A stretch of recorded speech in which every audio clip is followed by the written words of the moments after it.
Kırgızlar navaçı bölünmeyiz. Onlar ketip buna. Jaş jigitler gelsin birlikte. Toktagaziyev kelebi, Babanov kelebi.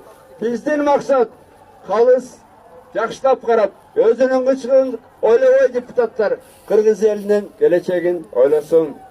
Шашылыш кабар туугандар, бизге ушундай маалымат келип түштү. Фуранын айдоочусу унаада каза болуп калыптыр.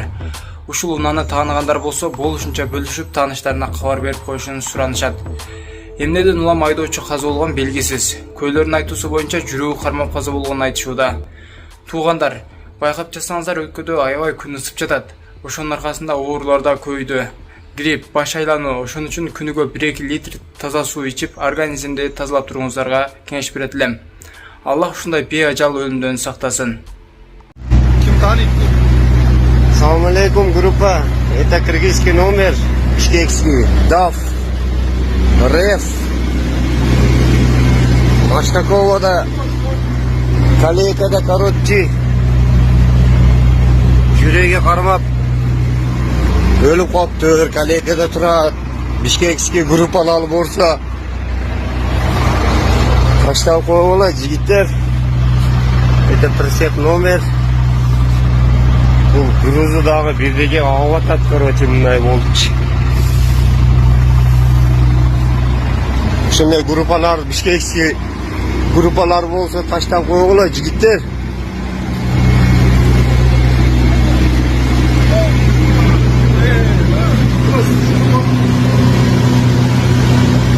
Короче, мына водитель жатат мына салондун ичиндечи.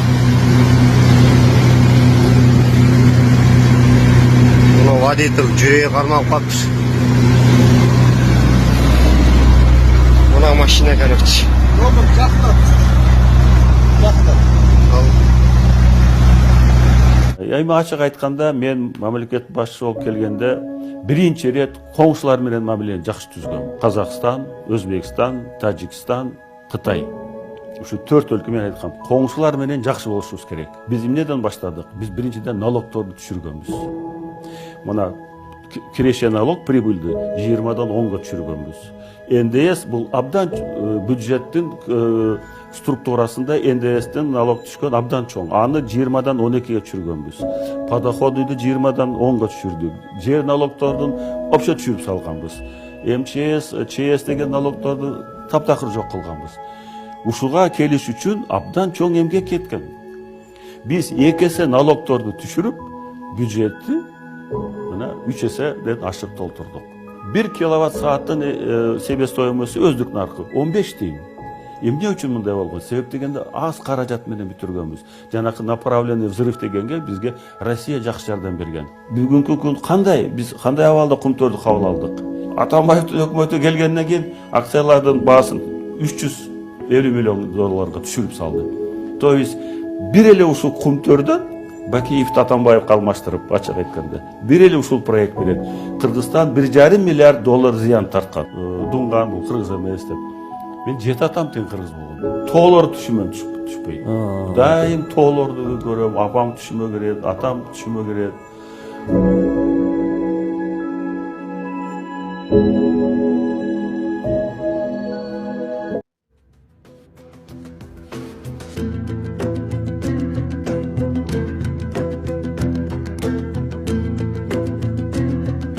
Эки жыл, 3 жылдан бери ушунун баарын угабыз. Бирок көрсөтүлгөн проекттердин бирөө дагы азыр толук ишке кирип иштеп аткан жери жок. Баары току кагазда, баары току сүрөттө. Айыл өкмөттөн 5-10 тыйын алганда кубанып жүргөн акимдер бар. Биз аларды тазалайбыз. Уже убакыт келди, все. Бизде өтө көп проблема болгон Кыргызстанда. Кыргызстанда укмуш көп проблема болгон. Проблеманын баарын акырын чечип келет. Жол боюнча Нарын облусунда өтө аянычтуу маселе болуп атат. Нарын облусунда быйылкы жылга план канча каралды?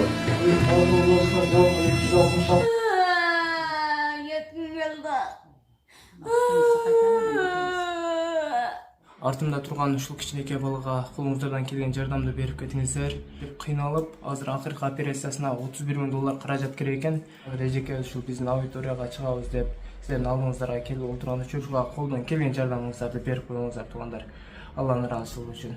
Ар бир кадам таштап басканы бала үчүн оору. Ал башка балдардай болуп чуркай албайт. Эл мырза азапсыз жашай албайт. Анын өмүрүн сактап калуу үчүн $31,000 операция үчүн керектелет. Анын атасы каза болуп калган. Жалгызбой апасы баласы үчүн күрөшүп келет. Ар күнү апасы баласынын ооруп жатканын көрөт. Эненин жүрөгү тынчтыкты каалайт. Ар бир которгон акчаңыз бала үчүн жаңы жашоого дем болот. Ар бир жакшы тилегиңиз бала үчүн колдоо болот.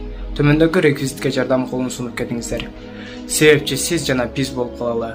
Мбанк Мукамбек Б жана Сбербанк Райымберди Б деп чыгат. Оң колуң менен бергенди сол колуң көрбөсүн демекчи. Буйруса кубанычтуу жаңылык менен бөлүшөлү. Так, аткарылышы канча болот? 23 жылы Нарын облусуна 3,7 миллиард сом акча жумшалган экен. 2023-төн берисин алайын.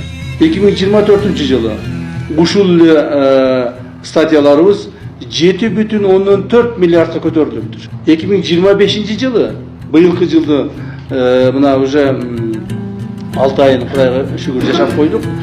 Быйылкы жылдын эсебинен план боюнча 9,4 миллиард сом акча Нарын облусуна бөлүнүп атат. 9,4 миллиард. Анын ичинде мына буквально бүгүн кечээ эле президентибиз атайы Нарынга өзүнүн став фондунан, президенттин став фондунан 807 миллион